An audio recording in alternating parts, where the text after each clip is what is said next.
भारतीय न्याय संहिता को लाया गया। दूसरी बात, ये कानून, ये नाम, it is against the article 348(1)(b। अभी तक हमने किसी भी कानून में लिव इन रिलेशनशिप की बात नहीं की थी। इस बार जो कानून आए हैं उसमें उसका प्रावधान है। लव जिहाद पे समाज में बहुत चर्चा होती थी, कानून साइलेंट था कि आप उसको कहाँ एडजस्ट करोगे। अब इस कानून में वो आ गया है। आप एसएमएस, व्हाट्सएप, यूट्यूब, दुनिया भर के फेक नैरेटिव्स भी चल रहे हैं। अब आप उसको कैसे एडजस्ट करोगे? अब टेलीकॉम एक्ट में आपने वो प्रोविजनिंग करी है। मैं सबको ये पूछता हूँ अपना प्रोग्राम शुरू होने से पहले, अमिताभ बच्चन की पिक्चरें कौन कौन देखता है? तो हर जगह हाथ लोग खड़े होते हैं। तो इसका मतलब है कि हिंदी सबको समझ में आती। बात ऑफ कम्युनिकेशन, तो जो लैंग्वेज मैक्सिमम कम्युनिकेट कर सके, I think that is the minimum denomination one can look at. क्योंकि आपने बोला अमिताभ बच्चन को कौन नहीं देखता, पहचानता नहीं, लेकिन अगर आप देखते हैं श्रीलंका में, चाइना में, जापान में रजनीकांत के बहुत बड़े फैंस हैं। वहाँ Tamil is a very largely spoken language. So आप क्या इसको तमिल में बना देंगे? सरकार ने जब देश को 3 लॉज, नए क्रिमिनल लॉज दिए थे, तो ये सुनिश्चित किया गया था कि इन बदले कानून के जरिए देश में सजा के बदले न्याय मिलेगा और देरी के बजाय जो है वो तुरंत कार्रवाई का जो है वो प्रावधान सुनिश्चित किया था। लेकिन बावजूद इसके इन बदले हुए 3 जो क्रिमिनल लॉज है उनका विरोध हो रहा है। आखिर इसका क्या कारण है?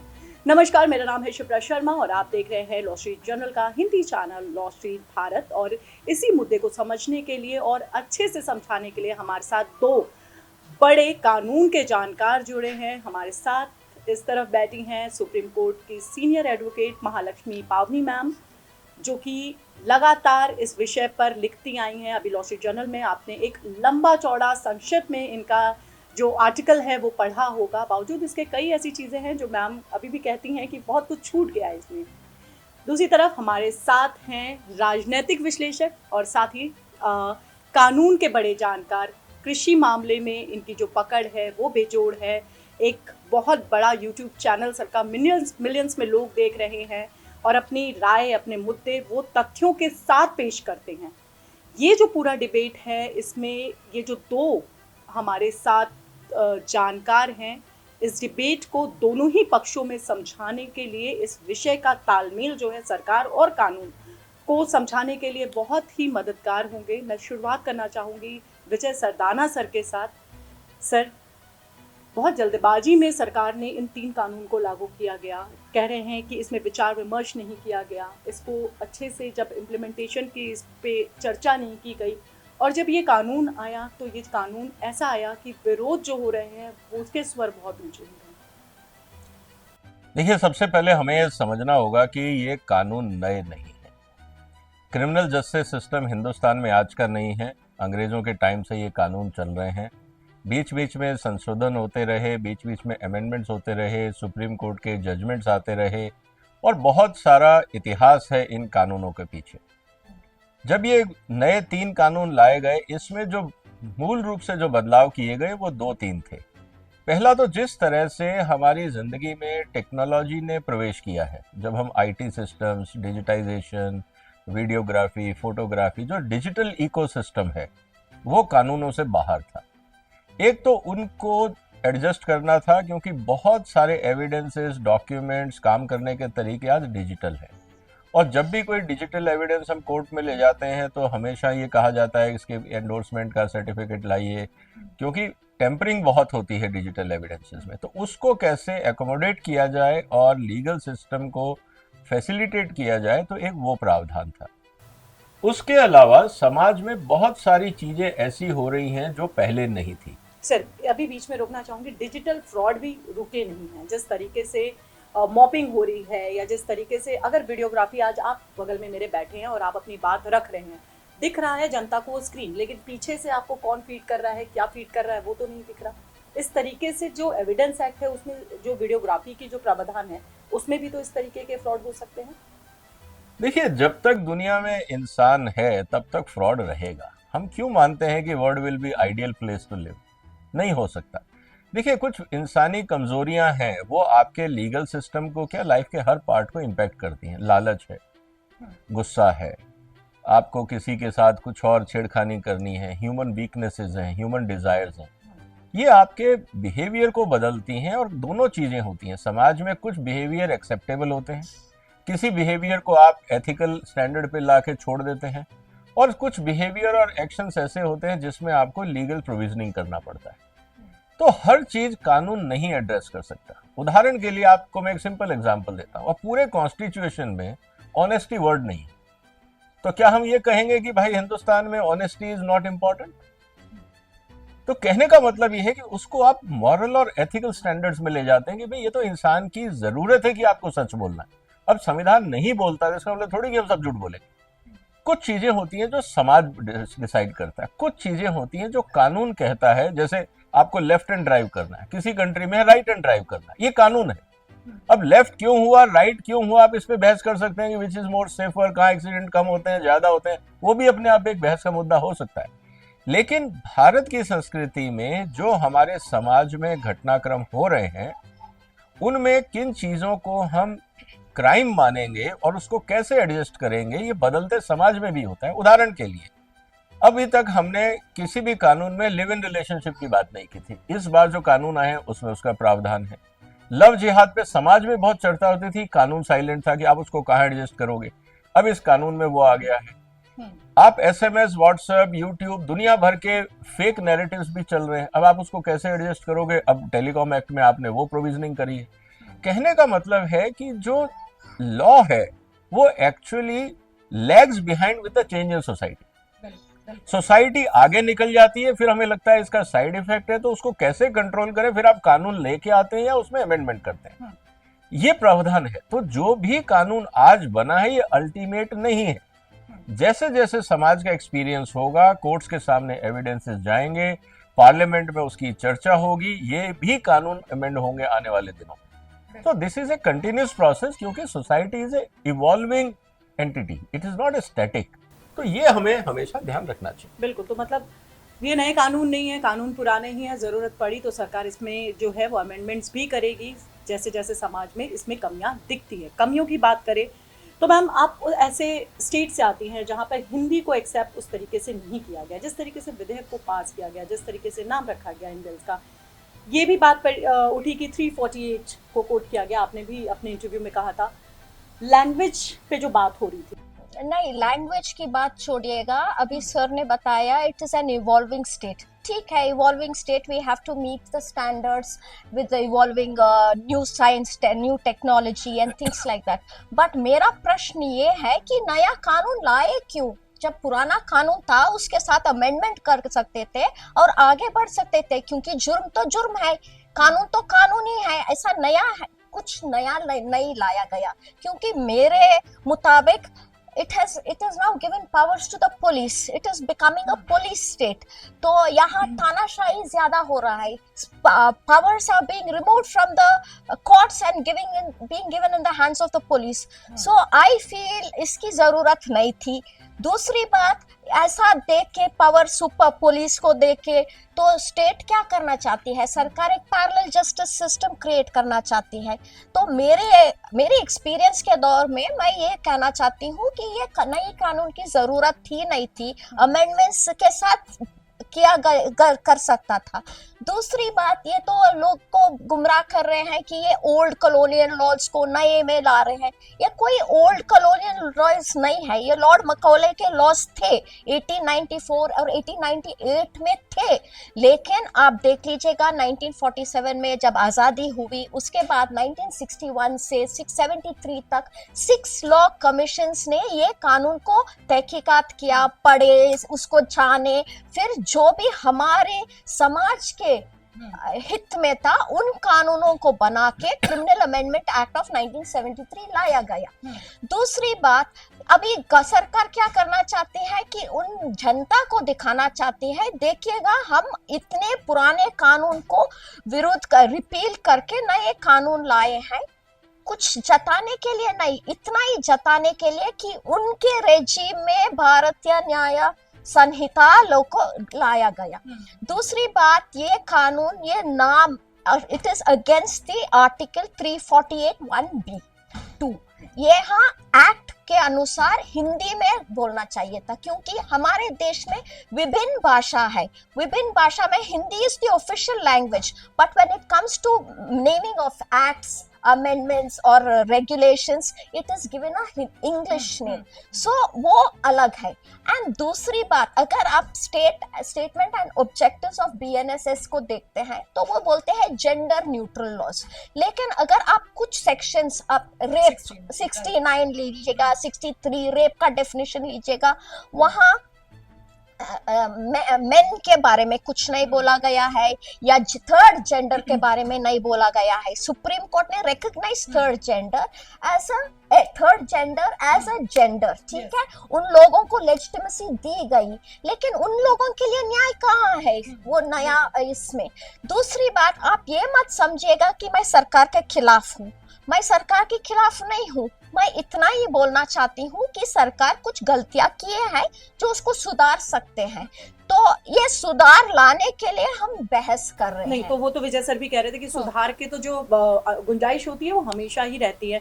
सर, आपने लव जिहाद का नाम लिया था, आर्टिकल 69 जो कि साफ कहता है कि किसी को भी शादी का झांसा देके सेक्सुअल रिलेशनशिप बनाने वाले को 10 साल तक की सजा.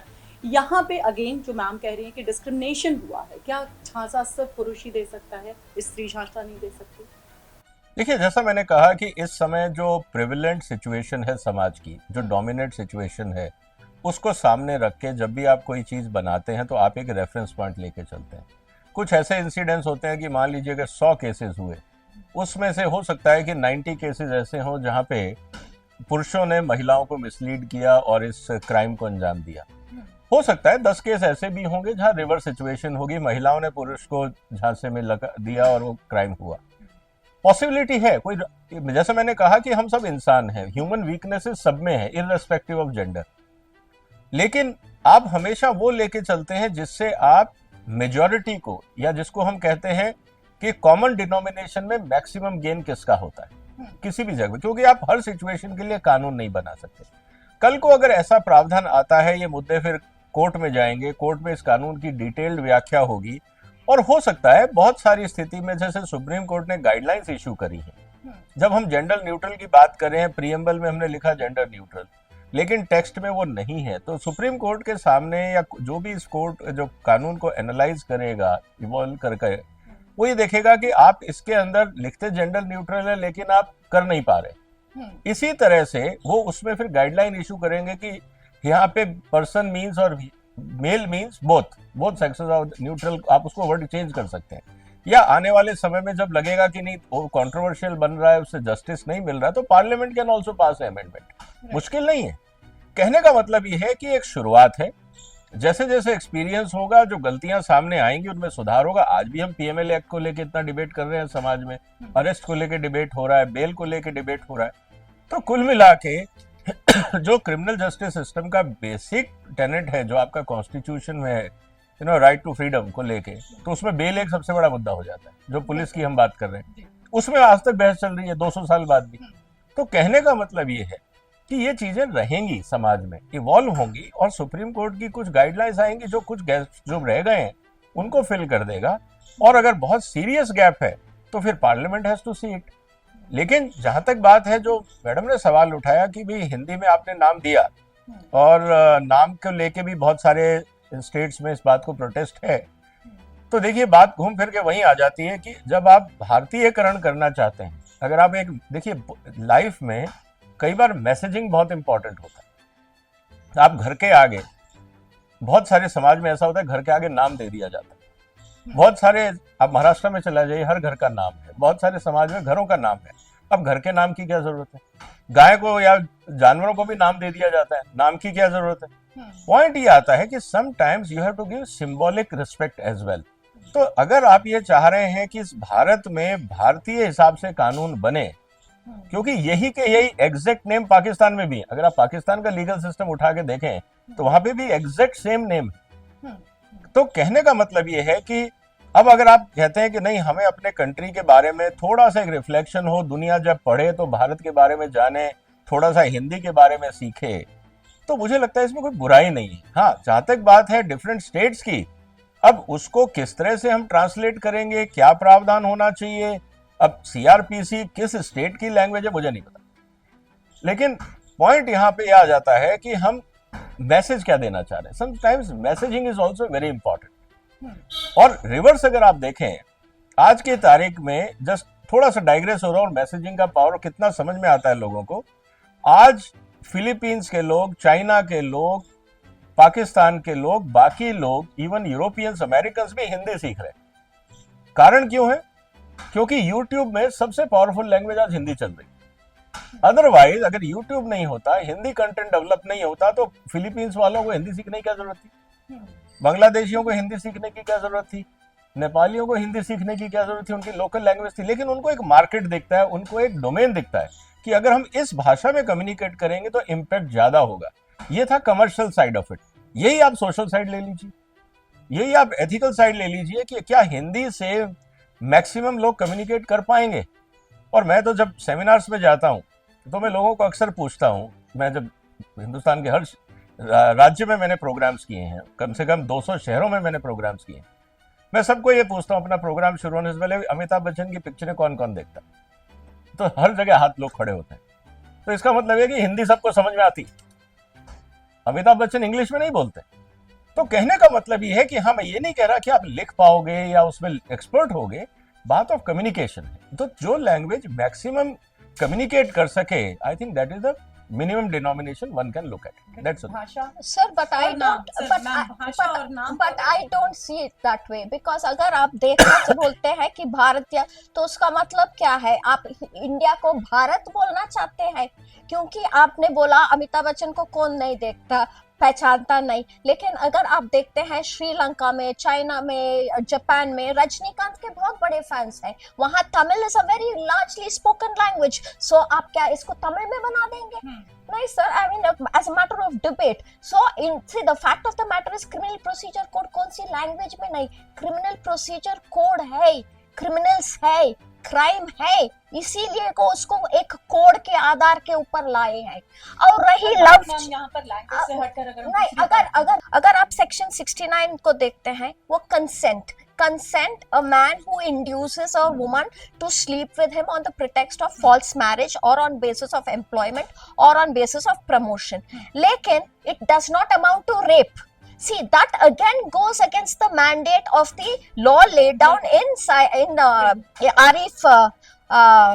Arif Rashid, I don't know, Arif versus State of Maharashtra, which was rendered in 2024 for SEC. वहाँ सख्त लिखा गया है कि अगर वो man, even if he induces a woman or cheats her on the promise of rape, promise of marriage or thing, it amounts to rape.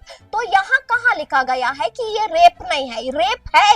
और दूसरी बात, जहां औरतें रहती हैं, जहां औरतों को पूजा जाता है, वहां भगवान विराजते हैं।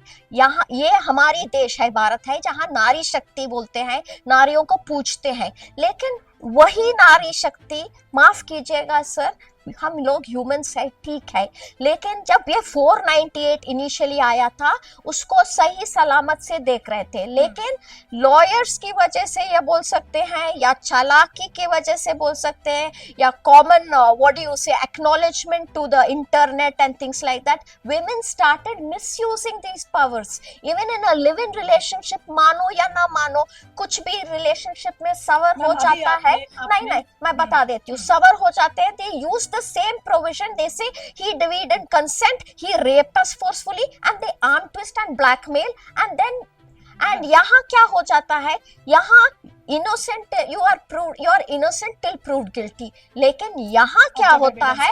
अब guilty till you are proved innocent. लेकिन एक आदमी का जिंदगी बर्बाद हो जाती है, आदमी का जिंदगी के साथ उसकी पूरी खानदान की बर्बादी हो सकती है। तो यहाँ थोड़ा उन लोगों को सोच समझ के करना चाहिए था, इसको जेंडर न्यूट्रल करना चाहिए था। मैम, सवाल एक और, क्योंकि आपने अभी एक जजमेंट को हवाला दिया। सर, संविधान में जितने आर्टिकल है, सबका कोई ना कोई जजमेंट है, और जजमेंट के आधार पर ही केस लड़े जा रहे हैं। अब क्या होगा? क्या पुराने जजमेंट्स को मान्य किया जाएगा अब नए कानून में, नए आधार पर? देखिए, लॉजिक रिमेन्स। अगर आप कानून का नाम बदल देते हैं, टेक्स्ट भी बदल देते हैं, तो सरकार, देखिए अल्टीमेटली लॉ क्या कहता है? लॉ ये कहता है कि जो समाज में घटना हो रही है उसके दो कारण हैं। एक तो सिचुएशन है और एक उसके पीछे का रीजनिंग है। उस सिचुएशन में क्या रीजन या लॉजिक देके क्राइम किया गया या अवॉइड किया गया, whatever you want to call it. सबसे इंपॉर्टेंट बात यह है कि जो पुराने कानून थे, जो जैसे आज भी हम अगर ब्रिटिश कोर्ट को देखते हैं बहुत सारे ऐसे प्रोविजनिंग है जहां पे आज भी कानूनी प्रावधान साइलेंट है, एलोबरेटेड नहीं है, वर्ड प्ले का खेल भी चलता रहता है। सवाल अब इस बात का है कि जो सिचुएशन है, अल्टीमेटली कोर्ट का क्या काम है? कोर्ट का काम है सिचुएशन एनालिसिस। हमारे यहाँ पे अभी भी अगर आप ध्यान से देखें तो जो कमर्शियल कानून है, मैं एक छोटा सा एग्जांपल दे रहा हूँ, अमेरिका का उठा के देख लीजिए, सिंपल, वेल एलोबरेट। उन्होंने मान लीजिए एक सिचुएशन में किस तरह से फ्रॉड हो सकता है, उन्होंने करीब 25-30 तरह का एनालिसिस कर रखा है अपने ही कानून में। तो अगर फ्रॉड होता है तो यू कैन सी कि कौन से प्रोविजन में ये कानून या जो फ्रॉड है ये फंस रहा है, कहाँ पे ये क्लासिफाई हो रहा है। हमारे यहाँ पे लिखा हुआ है कि एनीथिंग डिसेप्टिव इज फ्रॉड। अब एनीथिंग डिसेप्टिव कौन डिसाइड करेगा? फिर आप कोर्ट के भरोसे रहते हैं। वहां पे कोर्ट की बात आती है एविडेंस को लेके। अगर एक गांव वाला है जो लिखना नहीं जानता और उसने प्रोटेस्ट नहीं किया during the transaction of a contract, तो क्या आप उसको कंसेंट मान लेंगे? हमारे यहाँ आज भी जो लीगल सिस्टम है, जिस तरह से हमारे जजेस या लॉयर्स आर्ग्यू करते हैं, वो सिचुएशन को अपने फेवर में सिचुएशन को क्रिएट करते हैं ताकि क्लाइंट का बेनिफिट हो जाए, चाहे उसने कितना ही बड़ा क्राइम किया। ये हो रहा है। फैक्ट ये है कि हमारे कानून अभी उतने एलोबरेटेड नहीं है जितने बाकी देशों में, और वहां पे सिचुएशन को एनालाइज करके कानून में डाला गया है। हमने पता नहीं पेपर बचाने के लिए या टेक्स्ट बचाने के लिए हमने उसको एक एक लाइन में लिख दिया कि एनीथिंग डिसेप्टिव इज फ्रॉड। अब कौन डिसाइड करे? आप सिचुएशन रखते। तो कहने का मतलब यह है कि अभी हमें लीगल सिस्टम में बहुत इवॉल्व करना है। हम लोगों ने अभी भी best practices in legal system में नहीं अपनाई, और उसके कई कारण हैं। हमारे टेक्स्ट बुक्स पुराने हैं, हमने दुनिया को नहीं देखा है, हमें लगता है हमने बहुत अच्छा काम किया, जबकि क्या क्रिमिनल जस्टिस सिस्टम हिंदुस्तान में ही? सीधी सी बात है। आज कंफ्लिक्ट ऑफ इंटरेस्ट की हम बात कर रहे हैं, हर लेवल पे है, अपॉइंटमेंट ऑफ जजेस से लेकर ब्यूरोक्रेसी में, टेंडर्स में, सब चीजें हैं। लेकिन पॉइंट ये है कि आज तक हिंदुस्तान में कंफ्लिक्ट ऑफ इंटरेस्ट को लेकर कानून नहीं, जबकि this is one of the biggest reason for corruption and bribery, और उसमें कानून साइलेंट है। तो बहुत कुछ होना भी इस देश में है लीगल सिस्टम में। तो अभी जो कानून बना है, मुझे लगता है कि आने वाले दिनों में पुराने कानून तो हम जो जजमेंट्स हैं वो तो रेफर होंगे ही होंगे। जिस तरह से सिचुएशन इवॉल्व हो रही है, अगर लीगल फेटर्निटी, मैं तो कहूँगा बार एसोसिएशंस का काम है। आप सिर्फ, अगर मैं ज्यादा नहीं जाता, अगर लॉ कमीशन की भी आप रिपोर्ट्स उठा के देखें, they are highly, I will say that, full of gaps. क्योंकि देखिए, लॉयर्स का डोमेन है लीगल सिस्टम, लेकिन जो समाज में हो रहा है वो बहुत कुछ ऐसा हो रहा है जो कमर्शियल है, टेक्निकल है, उसमें हमारा लीगल सिस्टम टोटली साइलेंट। रोज इवोल्यूशन हो रहा है, लेकिन हम उसको कैप्चर नहीं कर पा रहे। हम अभी भी पुसरीजल के अंदर लॉ को मानते हैं। तो ऐसे बहुत गैप्स हैं। लॉ कमीशन की आप रिपोर्ट्स उठा के लीजिए, फुल ऑफ गैप्स। तो सर, मैम, पुराने तो गैप्स भरे नहीं और उल्टा नए लॉज ले आए। इतने सालों से आप प्रैक्टिस कर रहे हैं, फिंगर टिप पे आपको सारे आर्टिकल, सारे जजमेंट्स याद हैं। अब नए तरीके से, क्योंकि 1 जुलाई के पहले वाला पुराने लॉज में होगा और 1 जुलाई के बाद नए लॉज में, तो ये डबल जो बर्डन है लॉयर्स पर, वो बढ़ेगा।